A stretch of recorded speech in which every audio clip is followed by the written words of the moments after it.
Tell me a little bit about any bad experiences you have had with anybody, if any, in real estate. So within syndications particularly, or outside of real estate, or outside of syndications? Outside, inside, whatever, doesn't matter to me. In syndication or real estate, if you have any bad experiences, just if you don't have, doesn't matter. If it looks like you are pretty savvy in finance and in Excel, or give us some good stories, maybe. Yeah, I think because we have done our proper due diligence up front and really do the vetting of it, we haven't had necessarily like really bad experiences, knock on wood, so far with any of the investments that we had.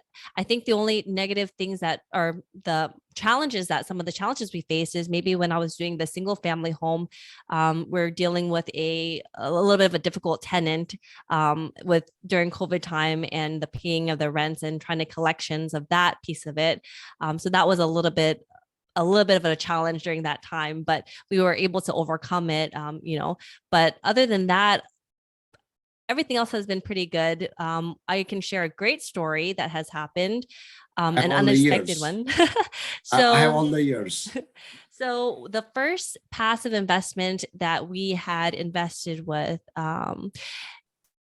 the hold period time expectation was the 5-year hold period, and it ended up going full cycle within 19 months instead. And so we were able to take those earnings and those capital gains and basically roll it over. We were able to make, I think, like a 1.9 multiple on our cash within the 19 months. And so that was fantastic.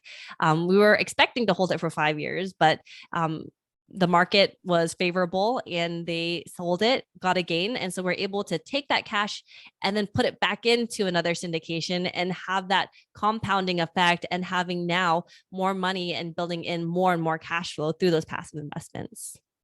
Awesome, awesome. That I mean, I would like to go back to your bad experience or challenge that you had in your single family. I'm sure a lot of people have had those challenges, including me. What do you think about that kind of challenge after coming into multifamily passive investing space?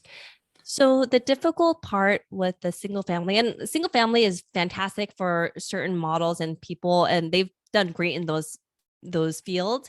However, for me personally, what I found, it just didn't match what we were looking to do. And when there's one tenant who's not paying, you have basically zero income for that month. Your collection is 0% for that month.